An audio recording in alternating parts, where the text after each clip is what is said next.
Assalamualaikum warahmatullahi wabarakatuh. Jumpa kembali dengan saya Ustadz Wawan, tentunya hanya ada di channel Ustadz Wawan Story. Baik teman-teman, untuk kali ini Ustadz Wawan Story atau saya Ustadz Wawan tidak menayangkan sebuah video yang biasanya kita tampilkan. Namun untuk kali ini khusus saya akan menceritakan kisah perjalanan atau biografi daripada Ustadz Wawan. Baik teman-teman, selama ini yang dikenal di masyarakat, kemudian teman-teman TPQ, kemudian teman-teman ustadz-ustadz yang terkenal Ustadz Wawan ini adalah biasanya azan, kemudian qiraat, syairan, dan yang berkaitan dengan irama. Ini memang semata-mata adalah izin pemberian dari Allah. Namun tidak terlepas dari itu, mohon maaf, ini tidak lepas daripada ini. Di sebelah saya adalah ayahanda tercinta, yaitu Bapak Soeb. Beliau adalah yang membimbing saya, mendidik saya, membesarkan saya hingga jadilah seperti saat ini. Kalau boleh saya ceritakan, nanti beliau akan bercerita dengan saya. Mungkin barangkali nanti bahasa Jawa mohon dimaklumi karena beliau ini bapak saya, ayahanda tercinta saya, mungkin belum begitu lancar untuk bahasa Indonesia, mohon dimaklumi. Tapi nanti di bawah akan saya beri semacam translate bahasa Indonesia. Kalau boleh saya ceritakan sedikit, ini kisah sebelum saya seperti ini. Jadi keluarga saya, yaitu ayahanda tercinta Bapak Soeb ini mempunyai putra tiga, ya Pak, putra tiga, yaitu Muhammad Habibi, kemudian saya sendiri Wawan Setiawan, kemudian yang ketiga Huda Alfi Nasrullah. Alhamdulillah dengan izin dan pemberian dari Allah, ketiga-tiga ini mempunyai bila dikatakan suara yang khas atau merdu. Ini tidak lepas daripada nasab. Kalau orang mengatakan nasab, keturunan. Ini dari bapak saya dulu ketika masih muda. Ini bapak saya juga sering semacam ngisi-ngisi di acara walimah, manten, atau mungkin acara sunatan. Dan bapak saya dulu pernah juara RT, Pak, Iya. Di Nganjuk, Di Nganjuk. Cuman beliau sekarang sudah tua. Nah, yang menggantikan adalah putra-putranya. Mungkin harapan dari ayahanda saya mungkin cucunya. Mungkin juga mudah-mudahan turun ke cucu-cucunya. Nah, jadi mungkin nanti ayahanda saya akan bercerita bagaimana perjalanan ketika ayahanda saya atau bapak saya ini mengenal apakah itu qiraat. Monggo Pak. Ya. Bahasa Jawa apa Indonesia terserah panjenengan. Bahasa Jawa. Jawa campur Indonesia mboten apa nggih? Nggih, monggo. Mungkin kalau panjenengan mboten imut tahu nih Pak, mboten masalah, mungkin diceritakan kurang lebih tahun pinten ngoten mboten apa. Assalamualaikum warahmatullahi wabarakatuh. Assalamualaikum warahmatullahi wabarakatuh. Waalaikumsalam warahmatullahi wabarakatuh. Para pemirsa, Iya, di sini saya akan bercerita mengenai perjalanan saya waktu dulu belajar qiraat atau seni baca Al-Quran. Itu dimulai dari setelah sekolah SD nggih. Ngapunten mungkin saged diceritakan pada waktu niku mbah kula berarti nggih. Mbah Patona nggih. Mbah Patona atau ibu dari Bapak Soeb mungkin jualan apa Pak? Kita ceritakan mboten apa? Waktu itu ibu saya Mbah Patona tiap harinya pada waktu itu jualan sayuran. Sayur. Nambel napa? Naik napa? Nitih napa Pak? Jalan kaki. Oh, jalan kaki. Berarti digendong nggih. Nambel napa niku? Biasanya Nah, itu di biok napa? Sing teng inggil. Oh, nggih. Isine napa mau lek saged cerita Pak? Sayuran niku. Sayuran itu sekarang bayam, sayur bayam, nggih. sayur terong, sayur gambas, itu sayur apa itu namanya kangkung. Pokoknya niku disati teng pundi? Teng warga-warga ngoten keliling teng. keliling ke warga, nanti susun ke pasar. Oh, ka pasar akhirnya. Akhirnya menuju ke pasar. Nggih. Terus Sehingga- singkat ceritanya jenengan belajar pripun? Belajar qiraat nih. Monggo. Ya dulunya di desa Jajak. Oh, jajak. Nah, Banyuwangi nggih. Banyuwangi. Ini teman-teman yang saya ceritakan ini adalah Kabupaten Banyuwangi. Kebetulan ayah saya ini asli kelahiran Banyuwangi. Monggo kita lanjutkan. Waktu itu di daerah Jajak itu ada kegiatan belajar qiraat. Nggih. Waktu itu saya masih jualan kerupuk.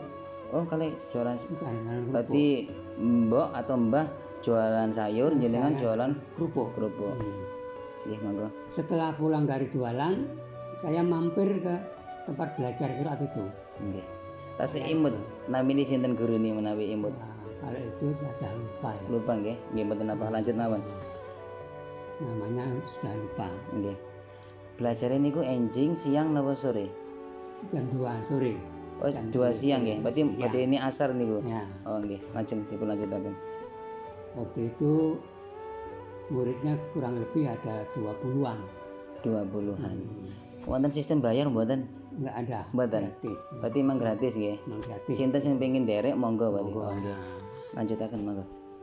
Nah, untuk cara belajarnya itu pakai sistem teori, Nggih. kemudian praktek. Teorinya itu pakai rumus Jalil. Barangkali ngapunten Bapak atau mungkin ayahanda saged maringi contoh seingatnya saja untuk ya lele Bayati mawon nggih, Bayati. Monggo. Kalau Bayati itu seingat saya itu ya suara kan terbatas sekarang. Nggih. Suara. Mohon maaf teman-teman kalau potong riyen nggih. Niki karena ayahanda saya usianya sudah 60 pinten Pak? 5. 65. Barangkali mungkin dalam keterbatasan nafas ya nanti mohon maaf karena ini juga tausi belajar nada beda dengan membaca Al-Quran. Kalau membaca Al-Quran tanafus tidak boleh curi nafas, tapi kalau ini tidak masalah karena ini cuma rumus saja. Mohon dimaklumi barangkali nanti ada semacam curi-curi nafas karena beliau sudah tua sekali 65. Monggo. Ya le. Sekarang dimulai dari Bayati. Ya. Ya lili ya lili ya lili. Nonton nggih. Kalau tak nyobi belajar nggih. Monggo. Nggih. Ngeten, saya potong riyen Pak nggih.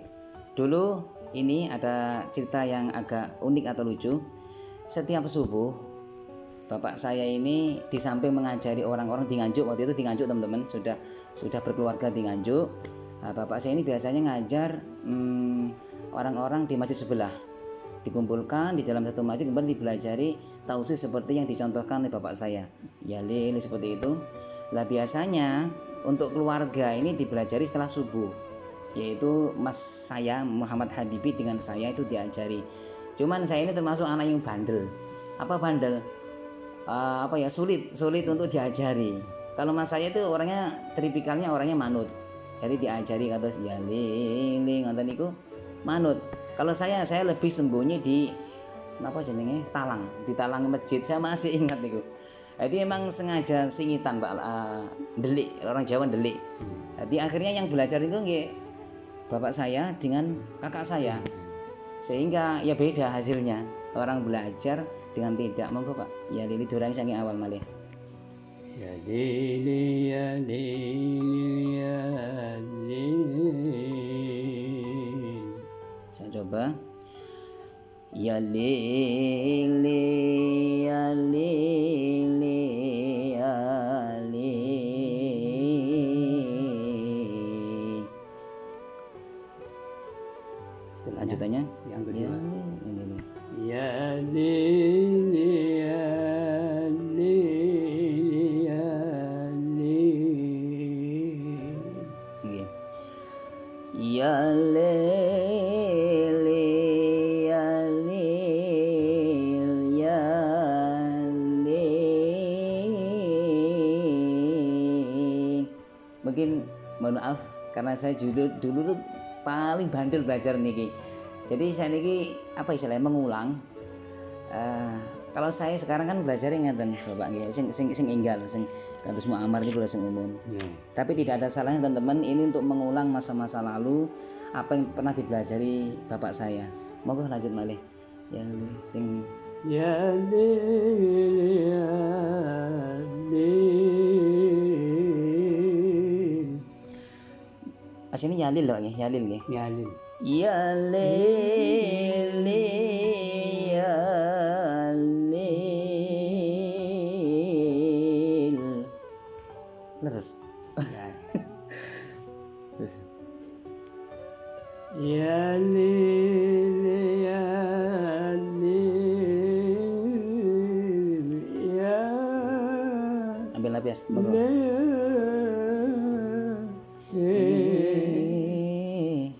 Mohon maaf teman-teman dimaklumi nggih karena sudah nafasnya sudah berkurang.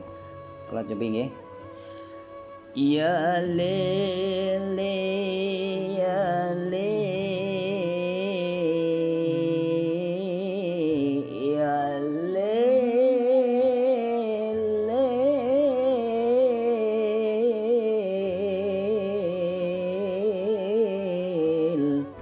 ngoten nggih. Nggih. Terus wonten sing tasih imut malih.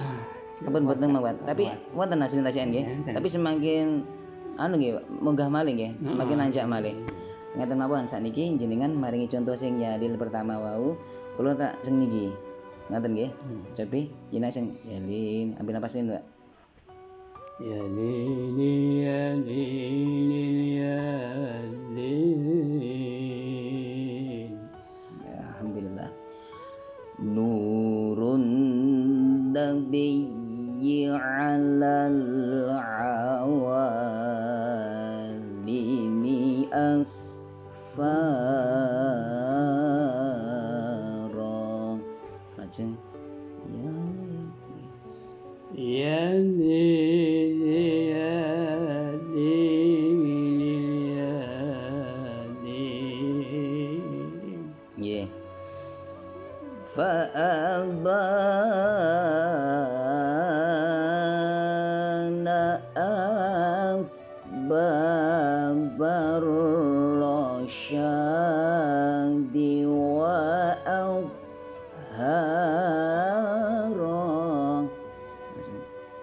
Ya nih, dengan Ya lil ya lil yeah. Wa syari'atul Islam.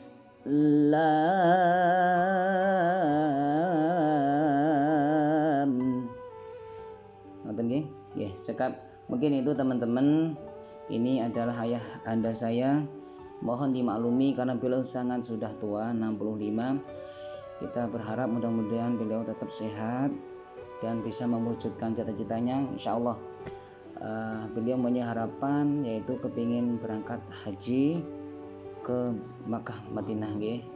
Mudah-mudahan Allah memberikan umur yang panjang Bapak nggih. Nggih, mudah-mudahan terwujud harapannya dan fa insyaallah kalau Allah mengizinkan nggih mangke menawi menapa mawan punya rezeki lek saged insyaallah budalaken mugi-mugi terwujud amin. Amin. Teman-teman, itu mungkin cerita dulu ayah saya ketika muda ya beda, tidak seperti ini. Dulu suaranya juga merdu, melengking, dan saya masih ingat sekali ketika bapak saya ini, Bapak Usaib ini mengisi di suatu pengajian. Ada pengajian semacam pengajian umum itu nggih, ada majelis taklim semacam itu. Biasanya pertama itu diisi dengan qiraat. Bapak ini ngisi mungkin 4 ayat 5 ayat kemudian selesai. Terkadang mengisi di walimah seperti walimatul urush, walimatul khitan seperti itu. Terus waktu niku Pak ada semacam rapat-rapatnya mboten? Waktu belajar tentang Banyuwangi niku. Oh, enggak aneh. Nah, teman-teman, tapi diuji nggih. Uji. Jadi setiap napa jenenge wonten tausih istilahnya napa nggih rumus niku diujikan terus nggih. Terus Lajeng masuk tenggane ayat. ya. Oh, ngoten. Oh, ngoten. Alhamdulillah jazakallahu khairan Pak atas ilmu yang ingkang sampun dipun paringaken teng kula dan semua didikannya, bimbingannya, kemudian telah istilahnya merawat saya dari kecil hingga tumbuh seperti ini Pak. Saya sangat bersyukur sekali. Ini juga tidak lepas dari perjuangan panjenengan nggih. Karena saya mungkin nggih untuk saat ini belum bisa membalas yang lebih dengan Bapak. Tapi harapan besar saya nanti kemungkinan kalau Allah memberikan izin, insya Allah harapan cita-cita Bapak di berangkat ke Mekah mungkin terwujud. Menawi Pak, menawi mboten haji, menawi umroh lah mboten napa nggih, umroh nggih. Amin, mudah-mudahan Allah mengabulkan. Demikian teman-teman, ini percakapan saya. Ini asli ayah kandung saya yang telah membesarkan saya, yang telah mendidik saya, membimbing saya hingga seperti ini Ustadz Wawan yang dikenal oleh masyarakat. Saya mohon maaf bila tayangan ini kurang berkenan di panjenengan semua. Yang jelas ini adalah berbagi pengalaman, berbagi kehidupan, bahwa siapakah Ustadz Wawan itu, ya ini orangnya. Tidak seperti yang dibayangkan, orang yang orang kaya, orang yang terpandang. Enggak. Saya berasal dari orang-orang yang biasa saja, tergolong orang-orang yang biasa. Tapi dengan izin Allah bisa seperti ini. Untuk itu jangan lupa setelah menonton video ini untuk memberikan dukungan kepada channel saya, yaitu channel Ustadz Wawan Story, dengan cara memberikan subscribe, like, comment, share di media sosial kalian. Tujuannya agar channel Ustadz Wawan Story bisa memberikan manfaat kepada kalian semua. Pangapunten Pak, jazakallahu khairan. Mugi-mugi Gusti Allah mewujudkan cita-cita panjenengan. Nggih, diamini mawon. Amin. Harapannya menawi mboten haji Pak nggih, minimal umroh lah nggih. Jazakumullahu khairan. Wassalamualaikum warahmatullahi wabarakatuh. Waalaikumsalam warahmatullahi wabarakatuh.